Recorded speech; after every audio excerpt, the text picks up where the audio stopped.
The glass doors of the grocery store slid open with a soft whoosh. Cool air rushed out and touched my face. I pulled my sweater closer around my shoulders. At 62 years old, I felt the cold more than I used to.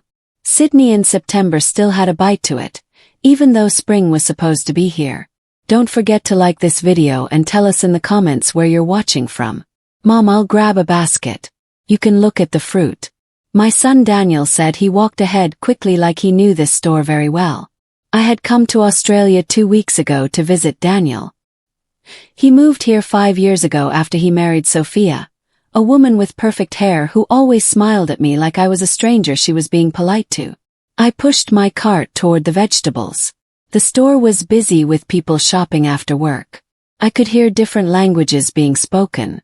English mixed with words I didn't know. I stopped to pick up some tomatoes when I heard fast footsteps behind me. Mrs. Thompson, a young woman with red hair, rushed toward me. Her name tag said Jessica. She had a big smile on her face. Yes, I said, turning to look at her. I smiled back because she seemed so happy to see me. Back. She laughed and shook her head. Third time today, Mrs. Thompson. You must really love shopping here. Or maybe you keep forgetting what you came to buy. Felt confused. The tomato in my hand suddenly felt heavy. Put it down slowly. Sorry, dear. I think you have me mixed up with someone else. This is my first time in this store. Jessica's smile got smaller. She looked at me carefully, studying my face. Her eyes went from my eyes to my nose to my mouth. But you were here 2 hours ago. You bought mangoes and that expensive chocolate that you always get from the top shelf. And before that this morning you were here buying bread and milk. Jessica, my son Daniel's voice cut through the air like a knife. He appeared next to me so fast I almost jumped. His face was white like he had seen something scary. We need to leave right now. His hand grabbed my arm tight. The basket he was holding fell to the floor with a loud sound. Daniel, what are you doing? Yes, let's get out of here. His voice was quiet, but I could hear fear in it. He started pulling me toward the exit. Our basket was still on the floor in the middle of the store. But we haven't paid for anything. We haven't even bought what we came for. Forget it. We'll go to a different store. I looked back at Jessica. She was standing there looking very confused. She watched us walk away quickly. The glass doors opened and Daniel pushed me through them into the parking lot. My heart was beating fast now. Not because I was tired but because I could see something was very wrong. The way Daniel looked scared made me scared too. Daniel James Thompson, you stop right now and tell me what's happening. I stopped walking and stood still on the ground. I refused to move. 40 years of being a mother taught me when my son was hiding something from me. He ran his hand through his hair. I remembered he did the same thing when he was a little boy and had done something wrong. It's nothing, Mom. She made a mistake. Let's just go to the store on Park Street instead.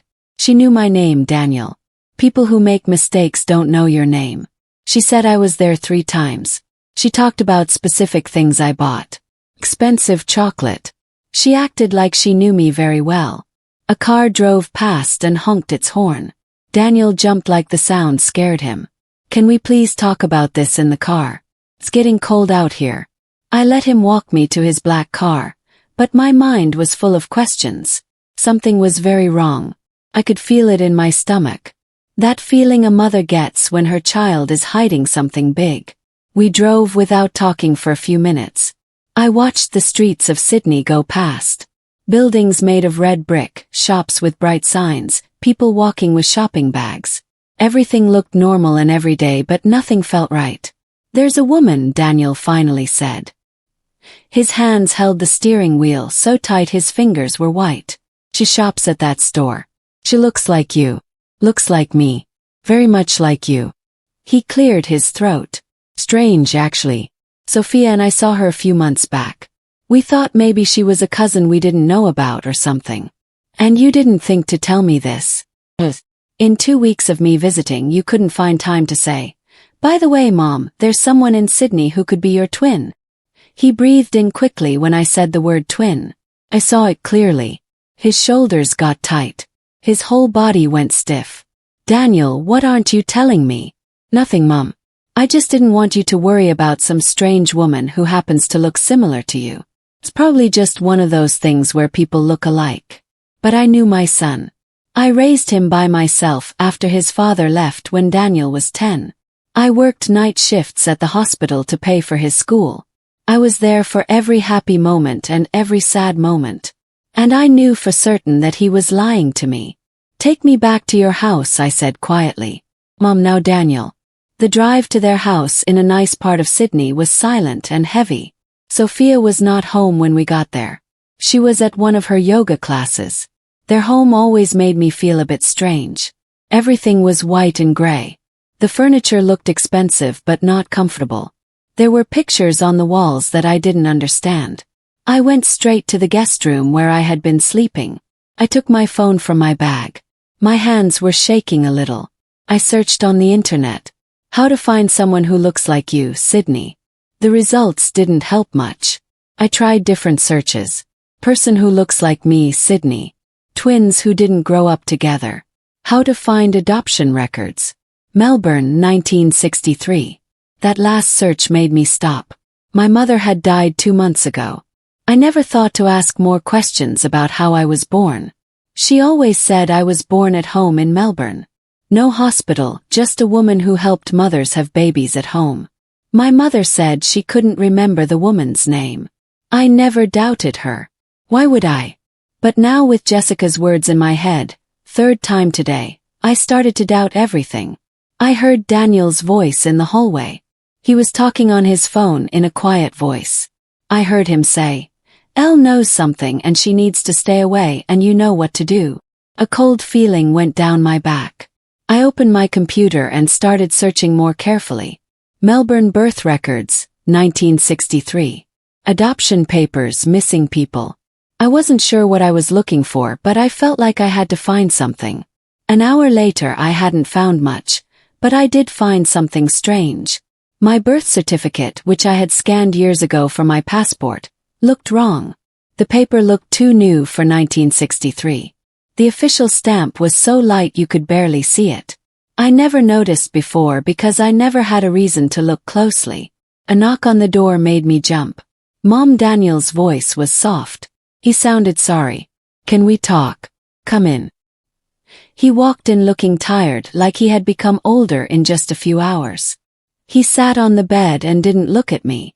I need to tell you something, but you have to promise to listen to everything before you get upset. All right. The woman at the grocery store, her name is Claire. Claire Morrison. He took a deep breath. Mom, she's not just someone who looks like you.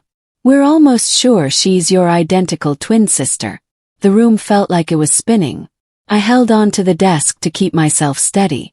That's impossible, I whispered. My mother would have. Your mother lied. His voice was gentle but firm.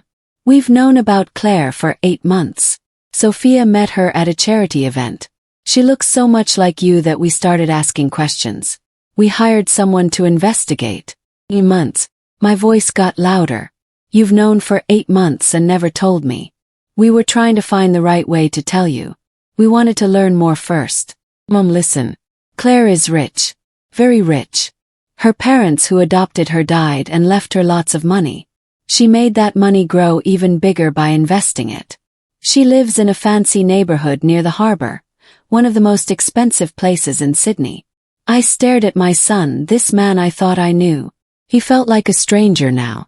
Why didn't you tell me the second you found out? He looked away. We were trying to protect you. Protect me from what? From knowing I have a sister.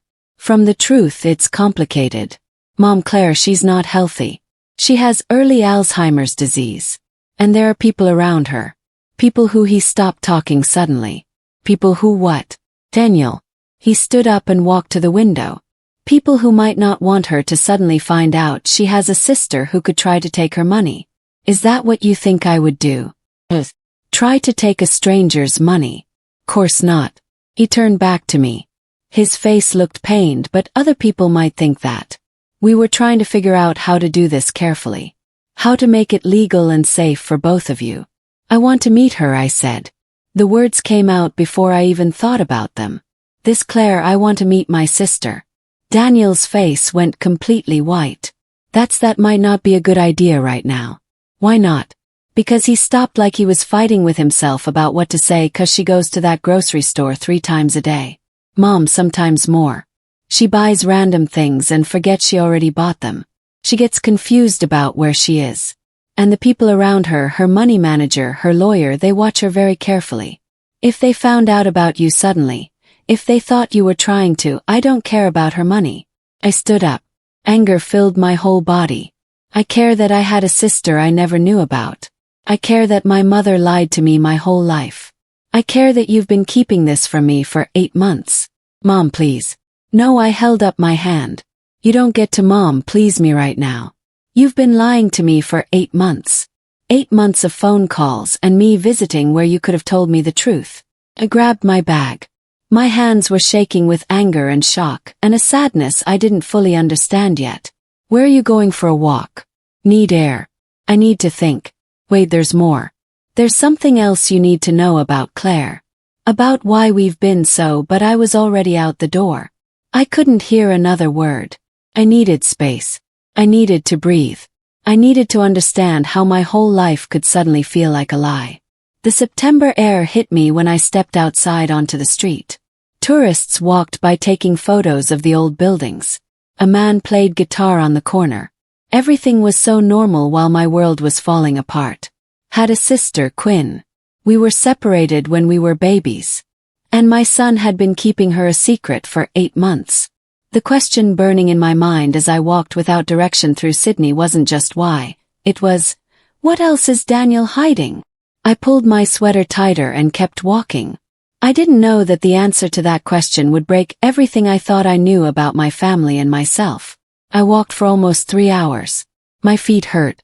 By the time I got back to Daniel's house, it was dark outside. The lights were on in every room. Through the window, I could see both Daniel and Sophia moving around inside. They were moving their hands a lot like they were arguing. I stopped at the door and got my key out. Then I heard Sophia's voice.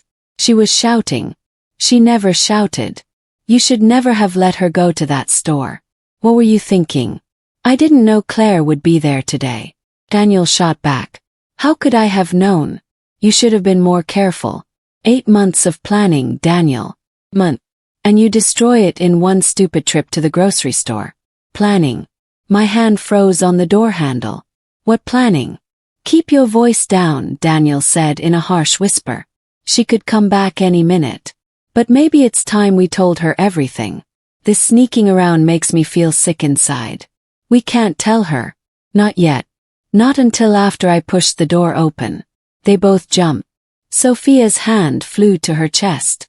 She recovered fast, smoothing her blonde hair and putting a smile on her face that didn't reach her eyes. Eleanor, you must be freezing. Let me make you some tea. After what? I asked, closing the door behind me. Daniel said, not until after. After what? The look they gave each other was full of meaning I couldn't understand. Mom, you're hearing things out of context. Daniel started. Then give me the context. I set my bag down carefully. I kept my voice calm even though I was so angry inside. Tell me what you've been planning for 8 months. Sophia moved toward the kitchen. I'll make that tea. The word came out harder than I meant it to. Both of you sit down now. They looked at each other again. Something in Daniel's face made him look like a little boy again. Like when I caught him stealing cookies before dinner. They sat on the white couch while I stayed standing. Standing made me feel more in control. Thing I learned long ago. The truth, I said. All of it. Starting now. Daniel rubbed his face with both hands. Mom, this is gonna sound worse than it is. Then you'd better choose your words very carefully. He took a deep breath. Claire doesn't just have Alzheimer's. She has no other family, no children, never got married. Her parents who adopted her died years ago. Her whole estate, we're talking about $35 million. Mom is going to charity when she dies. The number hit me like someone had punched me. $35 million. And I asked even though I could already feel the dread in my stomach. Sophia spoke up. Her voice was tight. And we've been helping her being her friends. She's lonely and confused. She needed people she could trust. Trust, I repeated slowly. The word tasted sour in my mouth. You became friends with a sick, rich woman who happens to look exactly like me. And you never thought to mention this to me. We were going to tell you, Daniel insisted. But we needed to build the friendship first. Make sure she was comfortable. Get the legal things in place. Legal things. My voice rose. What legal things? Silly and damning. Daniel James Thompson, answer me right now. Claire changed her will 4 months ago, he said quietly. She left half of her money to me. She said I was like the son she never had. The room spun. I grabbed the back of a chair to keep from falling. You manipulated a sick woman into changing her will. The words came out as a whisper. Oh. Daniel jumped up. It wasn't like that. We really care about her. She was being taken advantage of by her money manager. This terrible man named Marcus Brennan. He had control of all her money. He was charging her huge fees. He was keeping her away from everyone. We actually helped her mom. We protected her by getting yourself set up to inherit $17 million by being there for her when no one else was. Sophia's voice cracked. Do you know what it's like watching someone slowly lose who they are? We visit her every day, every single day. We make sure she takes her medicine, that she eats properly, that she's not wandering around lost. Where were the charities then? Where were all these organizations that are supposedly getting her money? Fell into a chair. My legs couldn't hold me anymore. Does she know? Does Claire know I exist? The silence went on too long. Answer me. No, Daniel admitted. We haven't told her. Why not? Because Brennan would use it against us. Sophia said he's already suspicious. If he found out Claire has an identical twin who knew nothing about her, he'd claim we were running some kind of trick. He'd say we planned the whole thing, that you were part of it from the start. But I wasn't. I didn't even know. Understanding hit me. That's why you never told me. You couldn't risk me accidentally meeting Claire.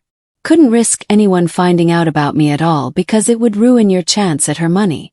It's not about the money. Daniel's face turned red. Mom, I love Claire. She's family. She's your sister, which makes her my aunt, don't you see? We were trying to protect everyone. Her from Brennan, you from getting dragged into legal trouble, and yes, ourselves from false accusations. You should have told me the moment you found out. My voice was hard. The moment you realized I had a twin sister, you should have told me. Nothing. Not money, not legal problems, nothing gave you the right to keep that from me. We were going to tell you next week. Sophia said. We had it all planned. We were going to introduce you to Claire on her birthday, October 20th. Make it a special day. Bring you both together properly with witnesses, with everything documented so no one could say we did anything wrong later. How nice. I said coldly after she'd already changed her will. Daniel's face crumpled. That's not fair. Fair. I stood up shaking with anger and heartbreak. You want to talk about fair? I've spent 62 years thinking I was alone in the world. My mother died without telling me I had a sister. And you, my own son, found her 8 months ago and said nothing. You became her friend. You got close to her. You convinced her to give you $17 million, all while keeping me in the dark. Don't you dare talk to me about fair. I headed toward the guest room. Wait, there's something else. Daniel's voice stopped me. Something you need to understand about why we did this. I can't imagine what could possibly make this okay. Brennan has been stealing from her. The words rushed out. We have proof. Bank statements, fake signatures. He's taken at least $4 million over the past 4 years. Claire was too confused to notice, and he was counting on her dying before anyone figured it out. Turn slowly. You have proof. Copies of everything. We've been building a case. Waiting for the right time to expose him. But if we acted too soon, he'd destroy the evidence and say we were the ones stealing from her. We needed Claire to be stable enough to tell the truth. We needed to prove we were trustworthy first. And getting $17 million proves you're trustworthy. Sophia stood up. The new will has a special part. If Daniel inherits, he has to use at least half of it to start a foundation. In Claire's name for Alzheimer's research and helping patients. It was Claire's idea. She wanted her money to help people like her. I looked at my daughter-in-law's face, searching for lies. But all I saw was exhaustion and what looked like real emotion. "Show me the proof," I said. "About Brennan." Daniel got his computer and opened a folder labeled CM Financial Records. I spent 20 minutes looking at bank statements, transfer records, and emails. The pattern was clear. Regular withdrawals, always just under the amount that would trigger automatic checks. Always with vague reasons like investment management fees or estate planning costs. "This is theft," I said finally. "Why haven't you gone to the police?" "Because Brennan has connections," Daniel explained. "His wife's brother is Judge Thomas Reed. His friend is the police commissioner. We need a perfect case. And we need Claire clear-headed enough to support us. Her good days are getting fewer and fewer." A knock on the door made us all freeze. Daniel checked the security camera on his phone and went pale. "It's Brennan." "What?" Sophia's voice went high. "What's he doing here?" "I don't know," but Daniel looked at me. "Mom, you need to hide. He sees you. He realizes you exist. I'm not hiding in my own son's house. Please." His eyes were desperate. "Please, just this once. We're so close to exposing him. Don't let him ruin it now." The knock came again, harder this time. Against every feeling in my body, I went back to the guest room. I left the door open just a tiny bit so I could hear. My heart pounded as Daniel opened the front door. "Mr. Brennan." Daniel's voice was carefully neutral. "This is a surprise indeed." The voice that answered was smooth and educated and cold. "We need to talk about Claire and about some very interesting financial records that have gone missing from my office." My blood went cold. He knew. Somehow he knew they'd been investigating him. "I have no idea what you're talking about," Daniel said calmly. "Don't you?" Brennan's voice moved closer. "Funny thing about security cameras, Daniel. They catch all sorts of interesting things. Like for example, someone who looks a lot like you entering the building's file room 4 weeks ago using a keycard that was reported stolen. Through the crack in the door, I could see Sophia's face go white. "That's ridiculous," Daniel said. "I've never been to your building." "Then you won't mind explaining why Claire suddenly wants to fire me as her money manager. After 4 years of perfectly good service, who's been filling her head with lies while she's confused? Claire makes her own decisions." "Does she?" Brennan laughed. It was a sound with no humor. "Or do her new best friends make them for her? You know, Daniel, manipulating vulnerable old people is a crime. Elder abuse, fraud, undue influence. These charges carry serious prison time. Get out of my home loudly. But understand this. I've already filed a complaint with Senior Protection Services. They'll be investigating Claire's situation very thoroughly. Every relationship, every financial transaction, every change document. If they find that you've been manipulating her, taking advantage of her sick mind, well, I imagine that $17 million inheritance will disappear rather quickly along with your freedom. We've done nothing wrong. Then you have nothing to worry about." Brennan's voice dripped with fake niceness. "I'm sure the investigation will clear everything up. Oh, and one more thing. I've asked the court to have Claire declared legally unable to make her own decisions. The hearing is scheduled for November 3rd.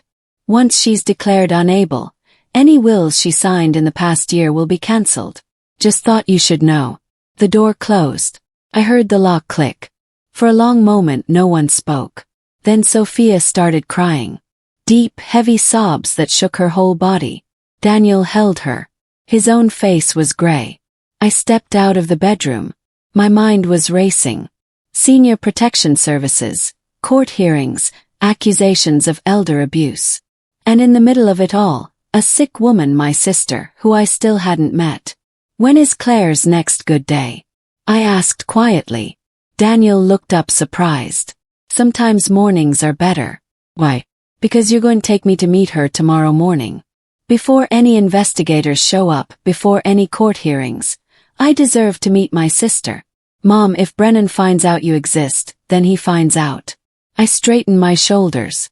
"But I'm not going to let that man or anyone else keep me from meeting Claire. She's my family, my blood, and unlike you, I'm not going to keep secrets from her." The words hung in the air like an accusation. Daniel's phone buzzed.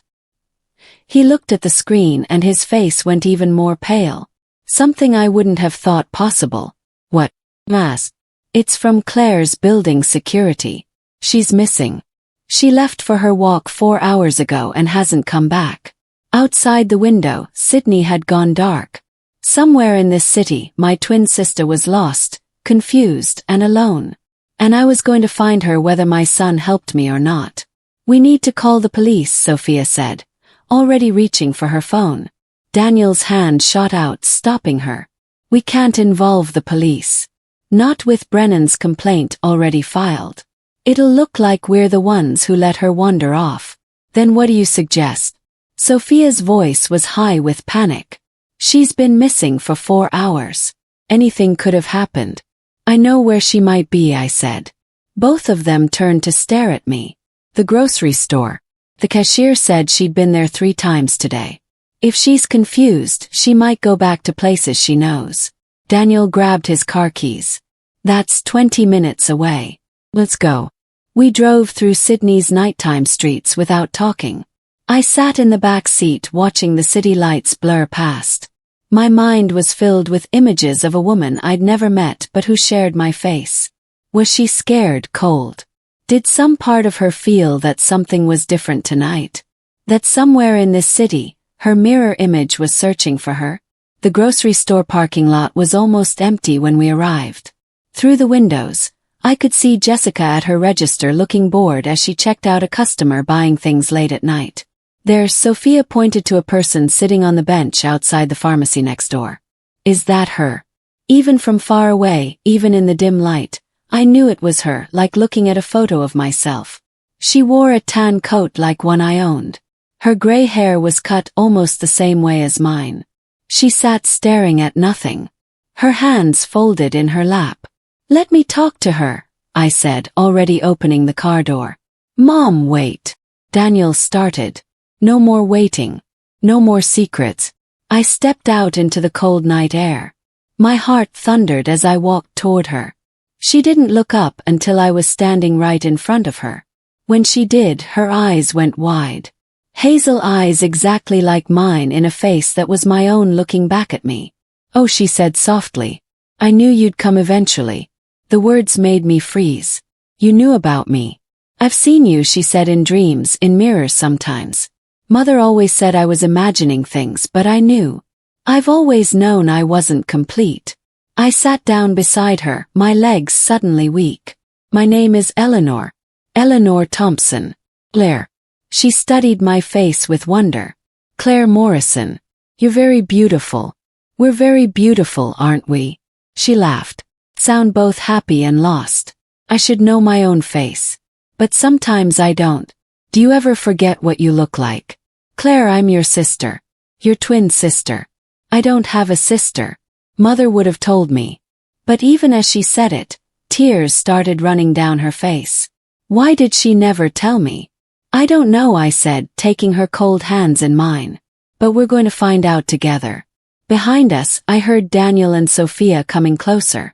Claire's face changed instantly when she saw Daniel brightening like a child seeing a favorite uncle. Daniel and Sophia. Did you come for our evening visit? You're very on time tonight. She checked her watch, confused. Or am I late? I sometimes lose track. We were worried about you, Daniel said gently, kneeling down in front of her. You were gone a long time. Was I? She looked around like seeing the parking lot for the first time. I wanted oranges. Did I get oranges? She had no bag, no purchases. It's okay, Sophia said softly. We'll get you home. But I haven't introduced you to my new friend. Claire pointed to me. Isn't she lovely? She says we're sisters. Do you think that's possible, Daniel? The pain in my son's face was real. Whatever else he'd done, whatever his reasons were, he clearly cared for this fragile woman. I think anything's possible, he said carefully. Let's get you somewhere warm and we can talk about it. We drove to Claire's apartment in a fancy area overlooking the harbor. It was a beautiful building. Claire dozed in the front seat, her head resting against the window. I sat in back with my mind reeling from our short conversation. She dreamed of me. All these years some part of her had known. Her apartment was breathtaking.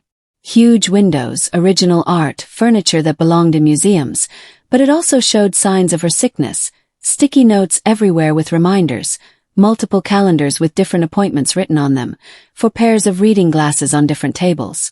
Sophia helped Claire to the bedroom to change into pajamas while Daniel and I stood in the living room. I walked to the windows looking out at Sydney's sparkling skyline. "She's very sick, isn't she?" I said quietly. "Some days she's perfectly fine. Other days," he trailed off. "She's getting worse faster than the doctors thought she would." "How long have you really known her, Daniel?" Silence. "Then 11 months. I turned to face him. 11 months. You said 8. I was trying to make it sound less bad. "Mom, I met her at a hospital fundraiser that Sophia made me go to. She was sitting alone looking lost. I helped her find where she left her coat. You thanked me," said I, reminded her of someone, though she couldn't remember who. "A week later I saw her at a coffee shop. She didn't recognize me at all. That's when I realized something was wrong. And you decided to become her friend because she was alone and scared and no one else cared." His voice broke. "Do you know what Brennan did when she got diagnosed? He pushed everyone away, told her friends and the few distant family members she had that she was becoming paranoid, that she was making things up. He pushed everyone away so he could control her completely. I stepped in because someone had to and convinced her to put you in her will. She insisted she wanted to leave something to someone who actually cared about her." He ran his hands through his hair. "I know how it looks, but I swear, Mom, everything I did was to protect her from Brennan." "Then why didn't you go to the police right away? Why play this long game?" "Because I needed proof that couldn't be questioned. Claire's word alone wouldn't hold up in court. She's been diagnosed with Alzheimer's. Any lawyer would destroy her on the stand. I needed documents, witnesses, pattern of behavior. I've been working with someone who analyzes finances, gathering everything we need to put Brennan away for good." The bedroom door opened. Sophia came out, her face serious. "Daniel, you need to see this." We followed her into Claire's bedroom. She sat on the bed in her nightgown, looking small and weak. On the bed beside her was a wooden box. "She wants to show you something," Sophia said. Claire opened the box with shaking fingers. Inside were letters, dozens of them, yellow with age. She pulled one out and handed it to me. The handwriting was shaky but strong. "My dearest daughter, if you're reading this, then I've finally found the courage to tell you the truth. Or I've passed on and you've discovered it yourself. You had a sister, Quinn. The adoption agency separated you at birth. They said it was better that way. That twins were harder to place together. That you'd each have better lives apart. I've regretted that decision every day since. Her name was Eleanor. She went to a family in Melbourne. I tried to find her once when you were 15, but they'd moved and the agency wouldn't give me information. Please forgive me. Please know that I loved you both. Even though I only got to keep one of you, your mother, Elizabeth Morrison." The letter was dated 4 years ago. Claire had known or had started to know before the disease took even that from her. "There's more," Claire said, her voice clearer now, more present. She handed me another envelope. This one unopened. "This came 3 weeks ago from a lawyer in Melbourne. I was supposed to open it but I kept forgetting. Then I'd remember and get scared. Daniel kept asking about it but I wasn't ready." My hands shook as I opened the envelope. Inside was a letter from a law firm. Henderson and Partners. Dated September 22nd. "Dear Miss Morrison, we represent the estate of Dorothy Thompson, deceased August 3rd. In reviewing Mrs. Thompson's things, we discovered documents about an adoption that took place in 1963. Mrs. Thompson was not your biological mother, but she kept detailed records about the adoption, including information about your biological family. We believe you have a twin sister, Eleanor Thompson, who is Mrs. Thompson's daughter by adoption. We attempted to contact Miss Thompson, but she has been traveling. We are writing to inform you of this connection and to forward documents that Mrs. Thompson wished both you and your sister to have. Please contact our office at your earliest convenience." I read it twice, 3 times. Dorothy Thompson, my mother. She died 2 months ago while I was visiting Daniel. Died knowing the truth and never telling me. The betrayal cut so deep I couldn't breathe. Your mother died. Daniel's voice was small. Mom, you never said. I didn't know. The words exploded out of me. I was here visiting you when it happened. My neighbor called 4 days later. I flew back for the funeral, but there was nothing. No mention of any documents. No lawyer contacted me about anything. Claire was watching me with those hazel eyes so like my own. Your mother kept secrets too. The word was bitter. Both our mothers did. There's something else in the box, Sophia said quietly. She pulled out a large envelope and sealed. Inside was a birth certificate, original, not changed. It listed both Claire and Eleanor Grace, born October 20th, 1963 to Marie Foster. Father unknown, twin girls, separated by court order, December 1963. Marie Foster was our birth mother, I whispered. I hired someone to find her, Claire said. 3 years ago before I got too sick. She died in 1987. Drug overdose. She was an addict, unmarried, barely 17 when she had us. The government took us away and put us up for adoption separately. The room swam. I sat down hard on the bed. All my life, Claire continued, her voice gaining strength like fighting through the fog of her disease. I felt like something was missing, like I was incomplete. Mother Elizabeth. She was wonderful, but she was sad too. Guilty. She never told me about you because she was afraid I'd hate her for not fighting to keep us together. But I found these letters after she died. She'd been trying to find you for years. And my mother, I said slowly. She had documents about all of this. She knew where you were. She knew your name. Why didn't she tell you? Daniel asked. The answer was there in the lawyer's letter. Because she thought I'd leave her. She thought if I knew I had a sister who was wealthy, successful, living an exciting life in Sydney, I'd resent her for our simple life in Melbourne. So she said nothing. She died and said nothing. Claire reached out and took my hand. We've both been robbed, sister. Robbed of 62 years together, but we're here now. My phone rang, breaking the moment. Unknown number. I almost didn't answer, but something made me click accept. Mrs. Thompson, the voice was crisp, professional. This is Marcus Brennan. I believe we need to talk about your sister and about your son's criminal activities. My blood froze. How did you get this number? Have my ways. I also have a proposition for you. Meet me tomorrow, 9 a.m. at the Grand Hotel restaurant. Come alone. If you bring your son or his wife, the police will be waiting instead. And trust me, Mrs. Thompson, you want to hear what I have to say before anyone in uniform gets involved. Why should I? Because Daniel isn't the only one who's been investigating people. I know about the documents he stole from my office. I know about the finance expert. I know about the will. And I know something he doesn't. Something about your mother's estate that's going to change everything. 9 a.m. Mrs. Thompson, don't be late. The line went dead. Daniel was staring at me. What did he say? I looked at my son. This man I'd raised alone. Worked night shifts for. Gave up everything to give a good life. This man who'd been lying to me for 11 months. This man who might be a hero or a villain. And I still couldn't tell which. He wants to meet me tomorrow morning alone. Absolutely not. Daniel said it's a trap. Maybe. Or maybe he really does know something about Mother's estate. Something you don't. The look of fear that crossed Daniel's face told me everything. There was still more he wasn't telling me. More secrets, more lies, more manipulation. Claire yawned, her brief moment of clarity fading. I'm very tired. Will you stay tonight, Eleanor? I've spent so many nights alone. It would be nice to have my sister here. I looked at this fragile woman.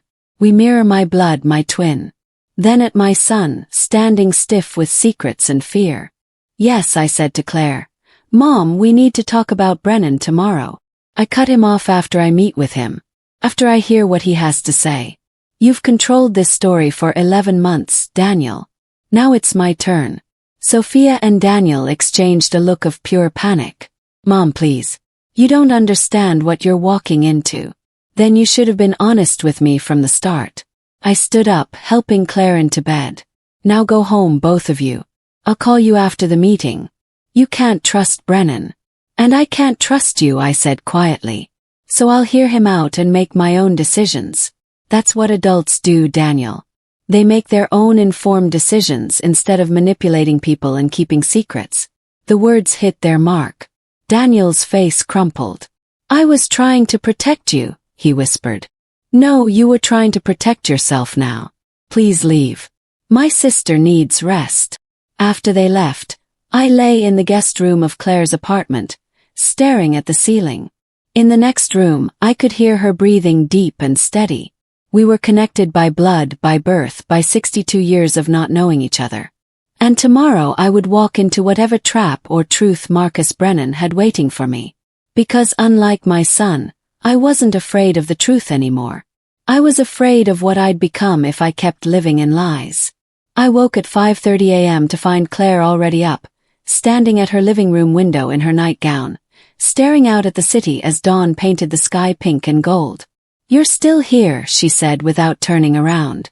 I thought maybe I dreamed you. I'm real, I said, joining her at the window. We both are. She turned to me, and for a moment her eyes were clear and sharp. That man who called you last night, Marcus, you shouldn't trust him. But you shouldn't trust Daniel either. They're both using you, Eleanor. Using us? What do you mean? But the clarity was already fading from her eyes. I wrote it down somewhere. I always write things down now before I forget. But then I forget where I put the notes. She laughed. Sounded with fear. It's like living in a house where someone keeps moving all the furniture. I spent the next hours searching Claire's apartment while she showered and dressed. Found notes everywhere, on the fridge, tucked in books, taped to mirrors. Most were simple reminders. Take pills at 7 a.m. Daniel visits Mondays and Thursdays. Sophia's birthday is June 8th, but then I found one tucked inside a cookbook in the kitchen, written in shaky handwriting that got more frantic as it went on. Marcus knows about Eleanor. He showed me a photo. Said she's been in Sydney for days. Said Daniel is hiding her. Why? Daniel says Marcus is stealing from me. But Marcus says Daniel is manipulating me. Who do I believe? I don't know anymore. I don't know anything. There's money missing. $300,000. Someone took it. Marcus says Daniel. Daniel says Marcus. I just wanted to stop. I just want to remember who I can trust. The note was dated 6 days ago, 3 days before I'd arrived in Sydney. My hands shook as I put the note in my pocket. Brennan had known about me before the thing at the grocery store. He'd been watching, waiting, gathering information. But how? And why wait until now to contact me? Claire came out of her bedroom dressed in pants and a sweater, looking surprisingly put together. I'm having a good morning, she said. Can feel it. My mind is clear. Will you make coffee? I can never remember how much water to use. We sat together at her breakfast table, drinking coffee and eating toast.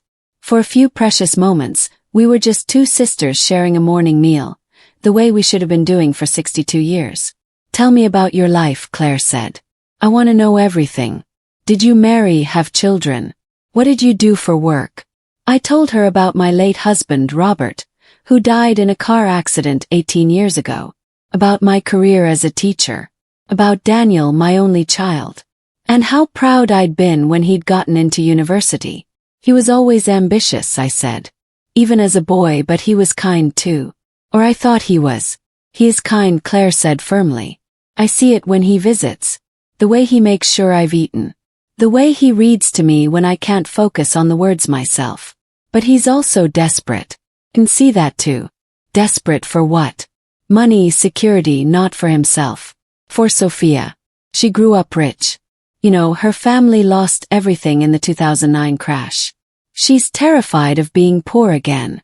And Daniel would do anything to keep her happy, even things that shame him. He thought of the will, the $17 million, the careful manipulation. You know what he's doing, don't you? You know he set himself up to inherit half your money. Of course I know I'm sick, Eleanor. Not stupid. Not yet, anyway. She smiled sadly. I made him the person who gets the money because I wanted to.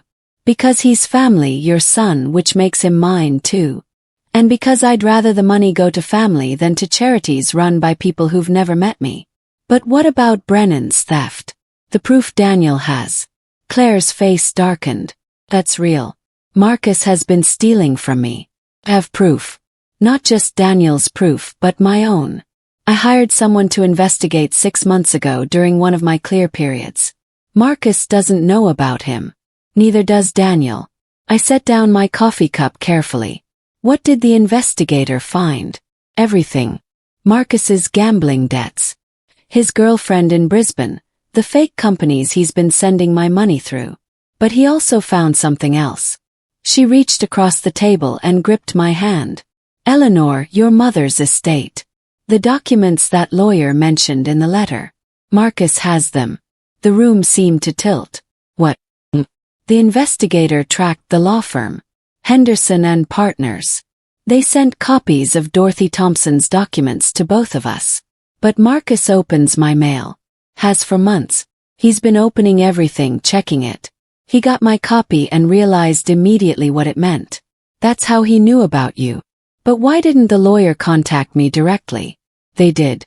They sent a registered letter to your address in Melbourne 4 weeks ago. You weren't home to sign for it, so it was returned. They tried again last week. Same thing. Because I'd been here in Sydney visiting Daniel. The timing was almost too perfect to be a coincidence. What's in those documents, Claire? She stood up, walking to a bookshelf. She pulled out a book that was hollow inside, retrieved a folder from it. My investigator got copies. Marcus doesn't know I have them. Inside were pages and pages of paperwork, but it was the handwritten letter on top that made my blood run cold. To my daughters, Eleanor and Claire, if you're reading this, then you found each other and I am gone. I'm sorry for the secrets. I'm sorry for the lies. But most of all, I'm sorry for what I'm about to tell you. Your biological mother, Marie Foster, didn't die in 1987, as the records show. That was a lie created by the adoption agency to stop you from searching for her. Marie is alive. She lives in a care home in Perth under the name Marie Bennett. She has severe dementia now. But 25 years ago, when I tracked her down, she was clear enough to tell me the truth. You weren't given up for adoption because she was an unfit mother. You were taken from her by force by a private adoption ring run through St. Andrew's Hospital in Melbourne. Wealthy couples paid huge amounts for healthy white babies, and the hospital found ways to provide them. Marie was 17, unmarried. They told her, "You died at birth. Both of you." They told her she'd had a stillborn delivery and that she should forget and move on with her life. She never forgot. She spent years searching until the grief and the drugs destroyed her. I found out about this in 1993 when a newspaper investigation exposed St. Andrew's adoption practices. Dozens of families were affected. I wanted to tell you, Eleanor, every day I wanted to tell you, but by then you had your own life, your own family. I convinced myself that the truth would only cause pain. I was wrong. You deserve to know. I've left paperwork with my lawyer, evidence of the adoption ring, Marie's location, contact information for other families affected. I've also left $60,000 to be split between you and Claire. Not much, but all I could save. Use it to find the truth. Use it to make peace with what was stolen from you. I loved you as best I could. Hope that's enough. Dorothy Thompson. The letter was dated July 20th, 2 weeks before she died. I read it 3 times, tears running down my face. Our mother, our birth mother, was alive. Had been alive all along. And the adoption that separated us wasn't a choice. It was a crime. Daniel doesn't know about this, Claire said quietly. He thinks the documents are just adoption records, birth certificates. He doesn't know about Marie, about the adoption ring, about the money, but Brennan does. And that's why he wants to meet you. He's going to offer you a deal, Eleanor. He'll give you the original documents, the ones that prove the illegal adoption, the ones that could open up lawsuits against the hospital, the government, everyone involved. But in exchange, you'll have to help him. Help him how? Testify that Daniel has been manipulating me. Sign a paper saying that he's been keeping you away from me, preventing family contact. With your testimony, Brennan can have Daniel's inheritance cancelled, and possibly bring criminal charges. I stood up, walking to the window. Below, Sydney was waking up. Cars filling the streets, people hurrying to work. The normal rhythm of a city that had no idea my world was falling apart. "Why are you telling me this?" he asked. "Why not let me walk into that meeting blind?" "Because you're my sister. Because we've lost 62 years and I won't lose more to lies and manipulation." She joined me at the window. "I'm dying, Eleanor. Maybe not this year. Maybe not next year. But the disease is taking me piece by piece. I don't want to spend what's left playing games with Marcus Brennan or watching Daniel destroy himself with greed." "What do you want?" "I want the truth. All of it. I want to meet our mother if she's still alive enough to know us. I want the people who stole us from her to be held responsible. And I want you to have what's rightfully yours. Not my money, but the truth about where you came from." My phone rang, Daniel. I let it go to voicemail. 5 seconds later it rang again. Then a text. "Mom, please don't go to that meeting. Brennan is dangerous. We need to talk now. He knows I'm here." I said he probably has someone watching the building. "Marcus is thorough." Another text came through. This one longer. "Brennan embezzled $2.8 million from Claire. He's desperate. He'll say anything to turn you against me. The meeting is a trap. He might hurt you. Please." I stared at the message. Was Daniel really concerned for my safety? Or was he concerned about losing his inheritance? "Have to go," I said. "I have to hear what Brennan has to say." "I'm coming with you." "Claire, you can't." "Ken and I will. It's my money he's stealing, my life. They're all fighting over. I deserve to be there." Her voice was strong, clear. "Besides, if I'm there, he can't lie about what I want. And neither can Daniel." She was right. And more than that, I wanted her with me, my sister, the other half of myself that I'd been missing all my life. We took a taxi to the Grand Hotel. Claire was sharp during the ride, pointing out buildings, telling me stories about Sydney, but I could see the effort it took. The way she gripped my hand, like anchoring herself to the present moment. The restaurant was elegant and quiet, filled with well-dressed business people having power breakfasts.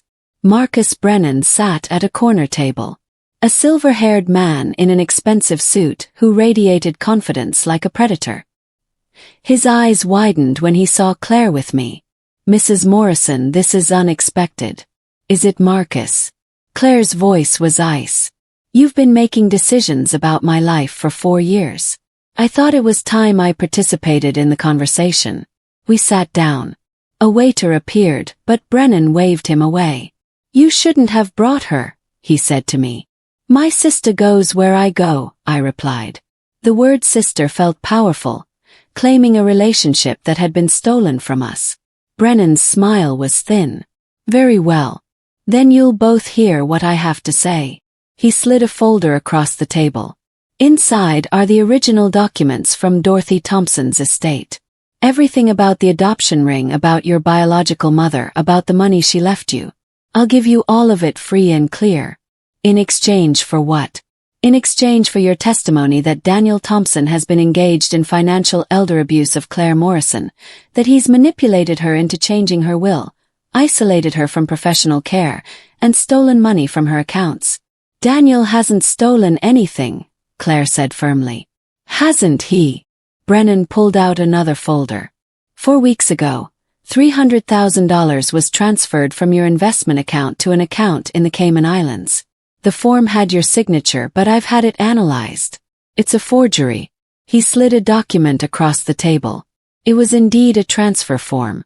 Signed, Claire Morrison, in handwriting that looked close to hers, but wasn't quite right. "Daniel did this," I whispered. "Or he had someone do it for him. The timing is interesting, don't you think?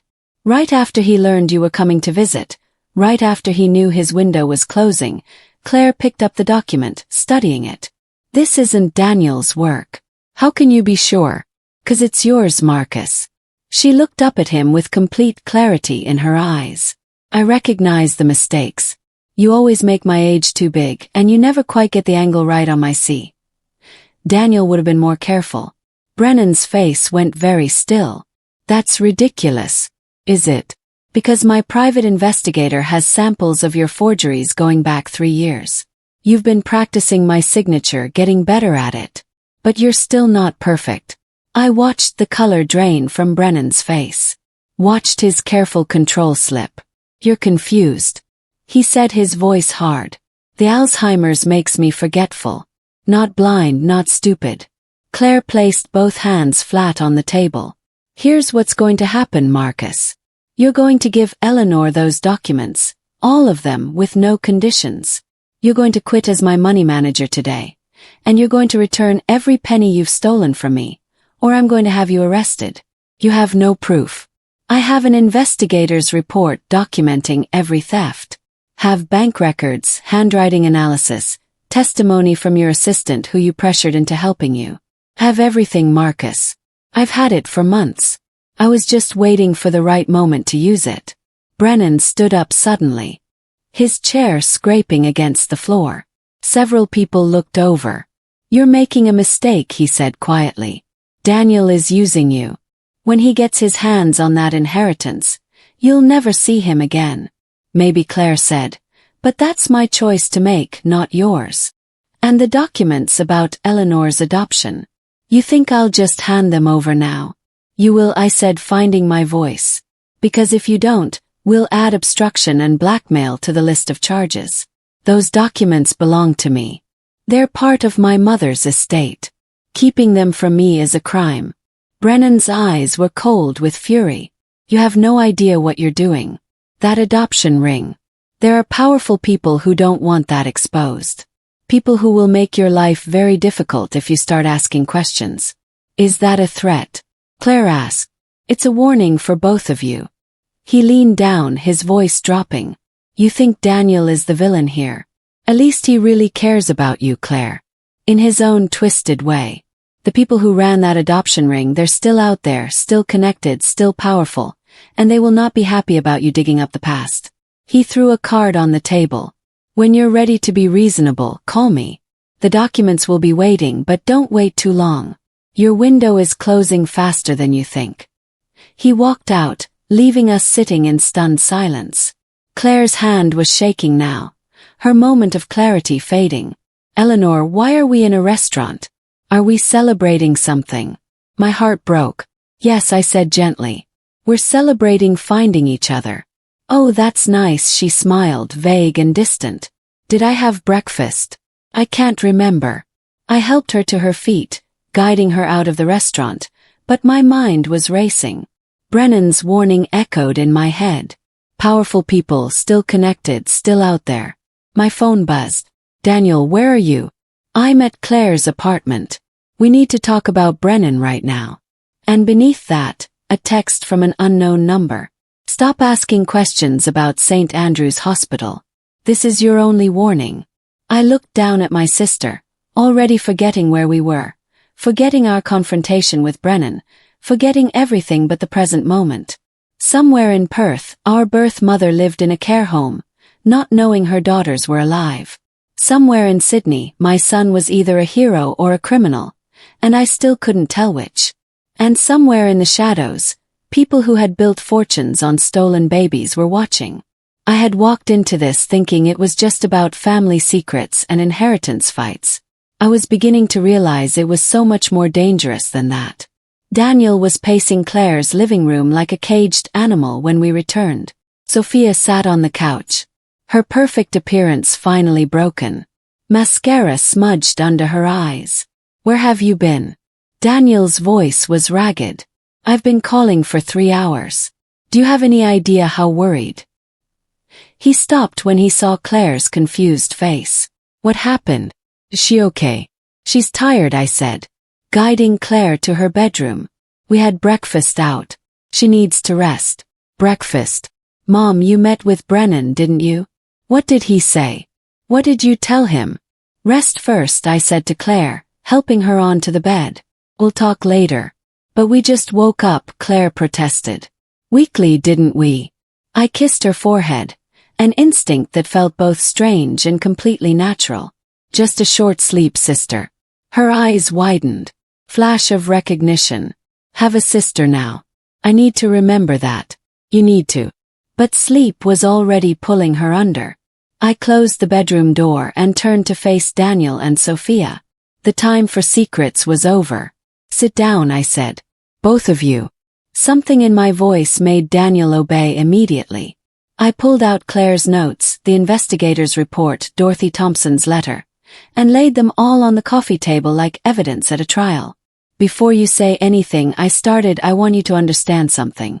I know about the private investigator Claire hired. I know about the adoption ring. I know about our birth mother being alive. I know about Brennan's forgeries and his gambling debts and every penny he's stolen. And I know about the $300,000 that went missing 4 weeks ago. Daniel's face went white. Mom, I can explain. Can you? 'Cause here's what I think happened. I sat down across from them, pulling on every bit of authority I developed through 40 years of teaching, of managing classrooms, of making important decisions. I think you found out about me before I came to Sydney. I think you knew the lawyer had sent documents to both Claire and me. And I think you panicked. That's not. Let me finish. My voice was still. You panicked because you realized that if I found out about Claire, if we connected, your carefully built plan would fall apart. So you did 2 things. First, you made sure I was here visiting you. When those registered letters arrived at my house in Melbourne, you extended my visit, kept me busy, made sure I wasn't home to receive them. Sophia's sharp breath told me I'd hit the mark. Second, you moved money, a lot of money out of Claire's accounts, not to steal it, to protect it. Because you knew Brennan was about to make his move, and you wanted money secured somewhere he couldn't touch it. Daniel's jaw worked silently. But you made a mistake, I continued. You forged Claire's signature on the transfer form. Not as badly as Brennan's forgeries, but still noticeably false. And that gave Brennan ammunition to use against you. I was trying to protect her, Daniel burst out. Brennan was going to empty her accounts before the court hearing. I had to move the money somewhere safe to the Cayman Islands. How is that protecting her? It's a trust account in her name with you and me as backup trustees. He grabbed his computer, pulling up documents with shaking hands. Look, here's the paperwork. Every penny is accounted for. I was going to tell her. Tell both of you. Once it was safely out of Brennan's reach. I looked at the documents. They appeared legitimate. But I'd learned not to trust what things looked like. If that's true, why hide it? Why not just tell Claire what you were doing? 'Cause she has good days and bad days, Sophia said, her voice breaking. What if we told her on a good day and she agreed? But then on a bad day, she forgot and thought we were stealing from her. What if she told Brennan? He'd have found a way to block the transfer. Or worse, he'd have used it to prove we were manipulating her. I studied their faces, the exhaustion, the fear, the desperate honesty. They believed they were heroes in this story. Maybe they were. Or maybe they were just better liars than I'd thought. Show me everything, I said. Every document, every account, every piece of evidence you have against Brennan. And I mean everything, Daniel. No more secrets. For the next hour they did. Bank statements showing Brennan's theft over years. Emails between Brennan and his assistant discussing how to hide the transactions. Recorded phone calls where he pressured Claire into signing documents she didn't understand. The finance expert's report showing a clear pattern of theft totaling over $2.8 million. This is enough to put him in prison, I said. Looking at the last document should be. Daniel agreed, but he has connections. His wife's brother is Judge Thomas Reed. His lawyer is Stephen Walsh, who's defended half the wealthy criminals in Sydney. Without Claire as a believable witness, without someone who can tell the court about the personal impact of his theft, the case might not hold. And that's where I come in. Daniel looked up surprised. What? That's what you've been planning all along, isn't it? You need me not just as Claire's sister, but as a believable witness who can tell the court about her mental state, about Brennan's behavior, about the impact of his theft on a family that's already been torn apart. The guilty look on his face was answer enough. I stood up, walking to the window. Outside, Sydney shined in the afternoon sun, beautiful and uncaring about the dramas playing out in its buildings. Here's what's going to happen, I said, turning back to them. Tomorrow we're going to do exactly what you've been planning. We're going to expose Brennan, but we're going to do it right with full honesty, with Claire's agreement on one of her good days, and with legal help that isn't connected to anyone involved in this mess. Mom, I'm not finished. In exchange, you're going to do something for me. You're going to help me find our birth mother. You're going to help me track down every person involved in that adoption ring. And you're going to accept that when this is over, whatever Claire decides about her will, whether she keeps you as someone who gets money or removes you entirely, we're going to respect her decision without arguing. Of course, Daniel said quickly. You never. And one more thing, pulled out my phone, opening the text from the unknown number. This came right after I left the restaurant with Brennan. Someone is threatening us. Warning us away from investigating St. Andrew's Hospital. I want to know who sent it, and I want to know what they're afraid we'll find. Sophia took the phone, her face going pale as she read the message. Daniel, this is serious. These people, whoever ran that adoption ring, they're still out there, which is exactly why we need to move fast. I said, before they realize how much we know, before they have time to destroy evidence or silence witnesses. Daniel stood up, and for the first time since I'd arrived in Sydney, I saw something in his face that reminded me of the boy I'd raised. Strong, brave, and yes, really caring. Okay, he said. But we do this together as a family. No more secrets. No more secrets. Agreed. A sound from Claire's bedroom made us all turn. She stood in the doorway, her hair messy from sleep, her eyes clearer than I'd seen them all day. I heard everything she said quietly. The walls aren't as thick as you think. We froze, unsure how much she'd understood, how much she'd remember. You want to know what I think? Claire walked into the room, her back straight, her voice steady. I think Daniel is greedy and manipulative and made terrible choices. I also think he really cares about me and was trying to protect my money from a thief. Both things can be true. She sat down in the chair, folding her hands in her lap like a queen holding court. I think Eleanor is angry and hurt and doesn't know who to trust. I also think she's the strongest person in this room and the only one brave enough to demand the truth. Both things can be true. She looked at each of us in turn, and I think I'm dying slowly, piece by piece, and I'd rather spend what's left of my good days finding out where I came from than fighting over where my money goes. So here's what we're going to do. She pulled out her phone, dialing a number from memory. Hello, Frank. It's Claire Morrison. Yes, I know it's been a while. Listen, I need you to come to my apartment tonight. 6 p.m. Bring your recording equipment and your notary things. We're going to do this properly. She hung up and smiled at our shocked faces. Frank Carlson, my lawyer, my real lawyer. Not the one Brennan kept pushing me toward. I hired him 6 months ago. The same day I hired the investigator. I've been preparing for this moment for a long time. You've been playing us, Daniel whispered. All of us this whole time, not playing, planning. Claire's smile was sharp. Did you really think I'd let my disease rob me of control over my own life? I might forget what I had for breakfast. But I haven't forgotten how to protect myself. She stood up, walking to a locked cabinet I'd noticed earlier but hadn't questioned. She pulled out a key from her pocket. She'd been keeping it on her person the whole time and opened it. Inside were dozens of file folders, all carefully labeled, Brennan evidence, Daniel investigation, adoption records, St. Andrew's Hospital, Marie Foster/Bennett. I've been writing everything down, Claire said. Every conversation, every visitor, every clear moment I could manage. Yes, I have Alzheimer's. Yes, I'm getting worse. But I'm not helpless. And I'm not anyone's victim. She pulled out a folder labeled Tonight's Meeting, handed it to me. Inside was an agenda, typed and printed, outlining exactly what would happen at the meeting with her lawyer. We're going to do several things tonight, Claire said. First, we're going to file a formal complaint against Marcus Brennan with the police, complete with all the evidence I've gathered. Second, we're going to write a new will, one that's properly witnessed and can't be challenged. Third, we're going to give Eleanor full access to all the adoption records and my investigator's findings. And fourth, We're going to create a legal plan for what happens when I can no longer make my own decisions. Claire, I started. I'm making you my power of attorney, Eleanor. Not Daniel, not Sophia. You're my sister, my blood. And you're the only person in this room who hasn't lied to me. Daniel's face crumpled. And Claire, I never meant. I know what you meant. I know you were trying to help, but you also wanted that money, Daniel. Don't insult me by pretending otherwise. She softened slightly.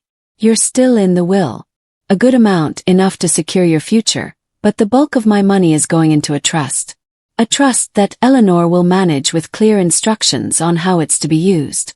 She turned to me for finding our mother, for exposing the adoption ring, for helping other families torn apart by those monsters. Yes, for Alzheimer's research, so maybe someday other families won't have to go through this. Tears ran down my face. You're giving me everything. I'm giving you a mission. There's a difference. He took my hands. We have so little time, Eleanor. Maybe a year of good days scattered among the bad ones. I want to use them for something that matters. I want to know where I came from. I want to meet our mother if she can still recognize us. I want the people who stole us to face justice. And if they're powerful, if they're dangerous, Claire's smile was fierce, then we'll be more dangerous. We've spent 62 years not knowing each other. I'm not going to spend what's left being afraid. The intercom buzzed. Daniel checked the security screen and went pale. It's the police. 2 detectives already. Sophia's voice went high with panic. Called them this morning. Claire said calmly. Before Eleanor and I went to meet Brennan. I told them I had evidence of financial elder abuse and wanted to file a formal complaint. They said they'd send detectives this afternoon. She walked to the intercom and pressed the button. Send them up, please.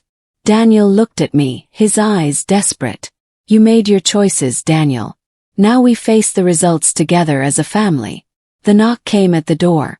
Claire opened it to reveal 2 detectives. One middle-aged woman with kind eyes. One younger man with a notebook.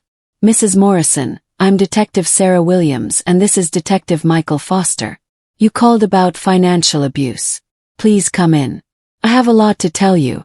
Over the next 3 hours, Claire laid it all out for them with remarkable clarity. The theft, the forgeries, Brennan's manipulation, Daniel's well-meaning but legally questionable attempts to protect her money, the adoption records, the threatening text. All of it. The detectives took notes, questions, looked at the evidence. When Claire began to fade, losing her train of thought, I stepped in to fill the gaps. Daniel sat silent, his future hanging in the balance. Finally, Detective Williams closed her notebook. This is complicated, she said. The financial crimes are clear. We'll need to bring Mr. Brennan in for questioning. As for the transfer to the Cayman Islands, she looked at Daniel. That's more unclear. If the account is really a trust in Mrs. Morrison's name, and if she approves it after the fact, then it's probably legal. But Mr. Thompson, you're walking a very thin line. I know, Daniel said quietly.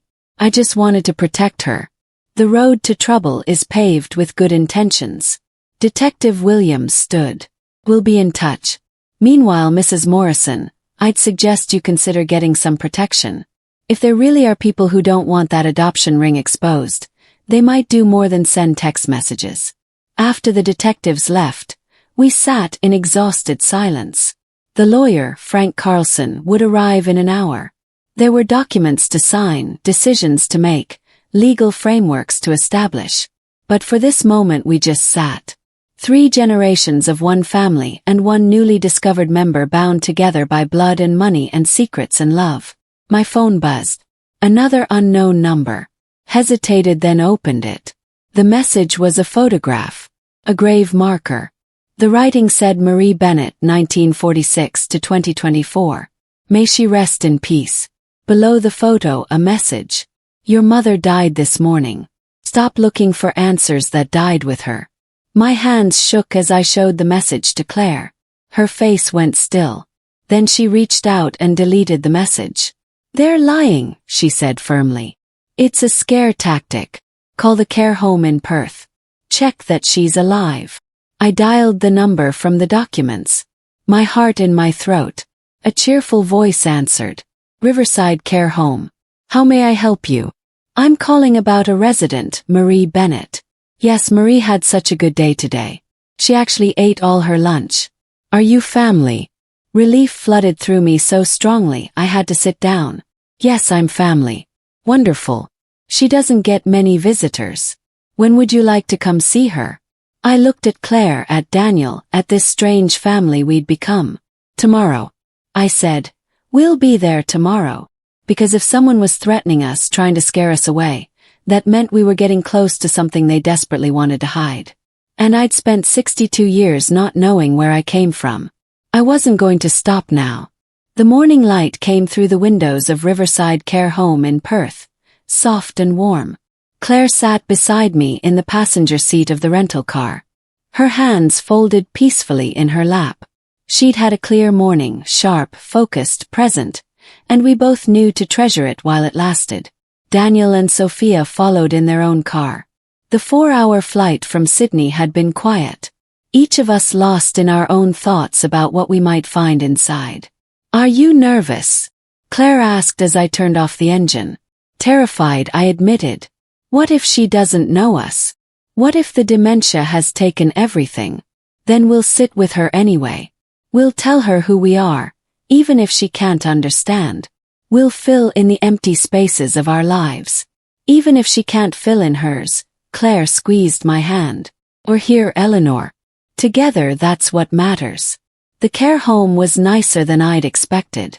Clean, bright, with paintings on the walls and the smell of coffee instead of medicine. A young nurse named Emily greeted us warmly. You're here to see Marie. She'll be so happy. She's in the common room. Fair warning though. She thinks it's 1965 most days. She talks about her babies a lot. Emily's face softened. The one she thinks she lost. It's very sad. My throat tightened. Can we see her? Emily led us through a hallway decorated with photos and resident art. The common room was sunny and spacious. Several elderly residents scattered about, some watching television, some doing puzzles, one woman knitting. That's Marie, Emily said, pointing to a woman sitting by the window. She was small, white-haired, her face deeply wrinkled. But even from across the room, I could see traces of Claire and me in her face. The shape of her nose, the way she held her head. Our mother. Claire and I walked slowly. Daniel and Sophia stayed back. Marie was staring out the window, humming softly to herself. Marie, I said gently, kneeling beside her chair. Marie Foster, she turned. And her eyes, hazel like ours, went wide. Her hand flew to her mouth. No, she whispered. No, this isn't real. You're not real. We're real, Mama. Claire said, kneeling on the other side. We're your daughters, Eleanor and Claire. We found each other. We found you. Tears ran down Marie's weathered face. She reached out with shaking hands, touching my cheek. Then Claire's, like checking we were solid. They told me you died, she sobbed. Both of you. They said you were born too early, too small. They said there was nothing they could do. I heard you cry. I know I did, but then they took you away. And when they showed you to me again, you were cold and still. And they said they lied, I said gently, taking her frail hand. We didn't die, Mama. They took us, sold us to different families, separated us. But we're here now. 62 years, Marie whispered. I've been grieving you for 62 years. We sat with her for 3 hours. She drifted in and out of clarity, sometimes thinking we were nurses, sometimes thinking we were her own mother who died long ago. But in the clear moments, she told us everything about the hospital, about the doctor who delivered us, Dr. Victor Crane, about the nurse who held her down when she tried to fight, tried to see her babies, about waking up alone, being told her twins were dead, being given papers to sign and sent home to grieve. Claire died on a Monday in May, peacefully in her sleep with me holding her hand. She was 62 years old, the same age as the years we'd spent apart. I inherited most of her money as she'd planned. Daniel received a good trust fund, enough to secure his future without making him rich enough to be careless. The rest went into the foundation we'd established together. The Foster Morrison Foundation for Adoption, Truth and Family Reunion.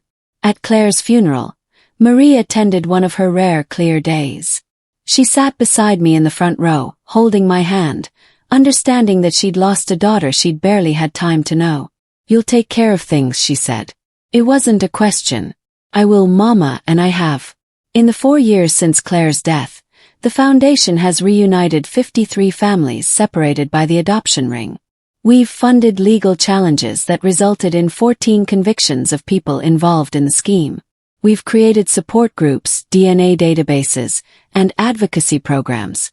Daniel works for the foundation now, head of legal affairs. He's good at it, passionate even. Perhaps Claire's death taught him something about what really matters. Or perhaps he simply found a way to channel his ambition into something meaningful. I don't think about it too much anymore. I visit Marie every week. She rarely remembers who I am now. The dementia has gone too far. But I sit with her anyway, holding her hand, telling her stories about her daughters. Sometimes, just for a moment, recognition flickers in her eyes. I'm 66 now. My hair is completely white. My hands are marked with age. And I move slower than I used to. But I've never felt more powerful because I learned something through all of this. Age isn't weakness. Experience isn't uselessness. The years I've lived, the pain I've survived, the wisdom I've gathered. These are weapons stronger than youth or strength or money. I outmaneuvered Brennan, not through force, but through patience and intelligence. I navigated my son's lies, not through confrontation, but through strategic revelation. I honored Claire's legacy, not through grand gestures, but through steady, determined action. They underestimated me. The people who sent those threatening texts, even Daniel in his own way. They saw an elderly woman and assumed she could be controlled, dismissed, frightened into silence. They were wrong. Last week, I received a letter from a woman in Tasmania. Her name is Linda and she's 60 years old. She just discovered through DNA testing that she has a twin sister in Brisbane. They were separated at birth through the same adoption ring that took Claire and me from our mother. "I don't know where to start," she wrote. "I don't know how to find her, how to make sense of any of this. Can you help?"